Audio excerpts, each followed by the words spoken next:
What is going on, everyone? Welcome to another episode of Stoic Outdoors. On today's episode, I'm going to show you guys exactly how to work these AM lures.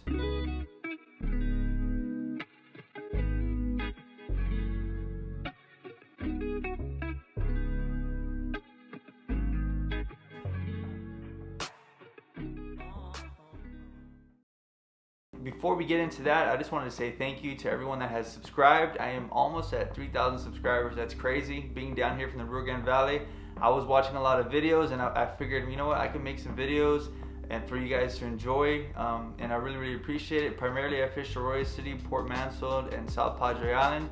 Never did I thought I'd almost be getting 3,000 subscribers. That's crazy. You know, there's people out there on YouTube that have like 20, 25,000, 100,000, a million subscribers, but to me 3,000 is a lot. I really appreciate each and every one of you guys, and let's get into this video. So the way I want to break down this video, instead of just rambling all over the place, I want to break it down into 3 points.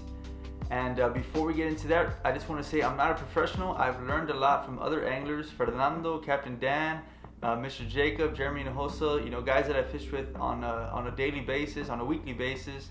I wanted to say thank you to you guys if you guys are watching this video. So I just wanted to get that out of the way. I am not a professional, but I just wanted to show you guys what I learned, and I would hope this video would be informative to the younger angler that's out there. So number 1, know what type of water depth you have. These AM lures, I'm going to overlay some video, they have a curly tail, right? So if you're fishing 3 to 4 feet of water, 1 to 2 feet of water, that's going to make a difference of how I like to work my lure.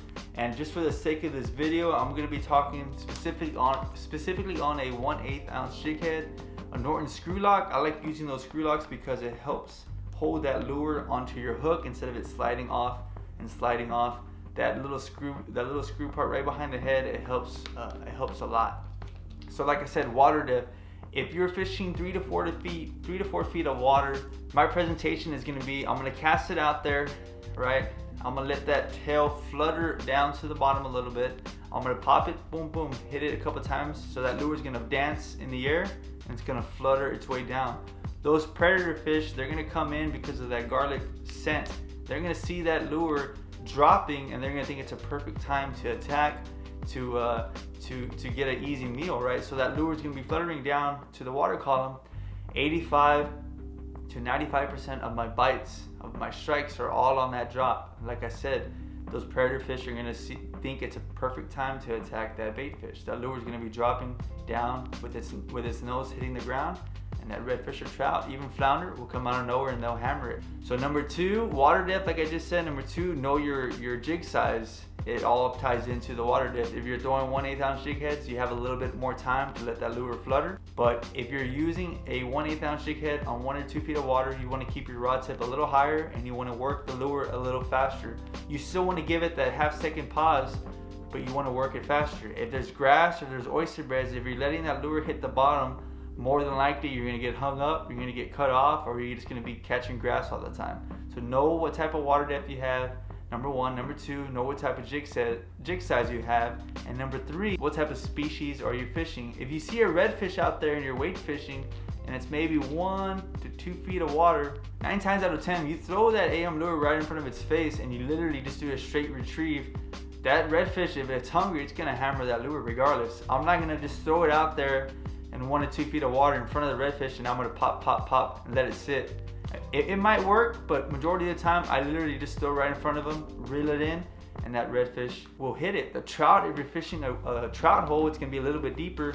Throw it out there, let it sit a lot longer, let it work its way all the way down to the bottom, hit the grass pretty much, and then you retrieve it, work all the way down to the bottom, and those trout will hit it.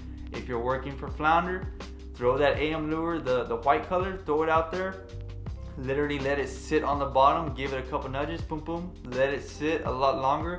That redfish, that AM lure with the jig head is going to be sitting on the bottom with the tail up. That flounder is going to come, see it on the bottom, and it's going to hit. Just a quick recap. Number 1, know what water depth you're fishing. Number 2, what size jig head.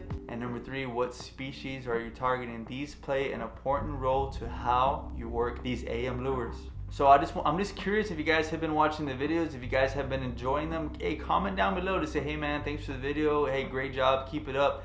It helps me out a lot, and I like keeping the energy positive, so I would really appreciate it if you guys like this video. Subscribe if you haven't already done so, and comment down below. Just give me some feedback. I really appreciate it.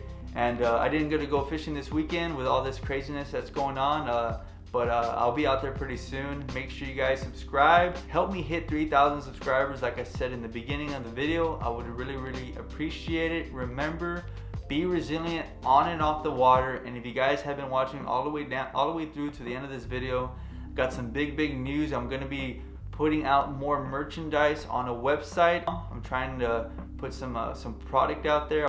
Remember, like I said, be resilient on and off the water. I'll see you guys on the other side. Peace.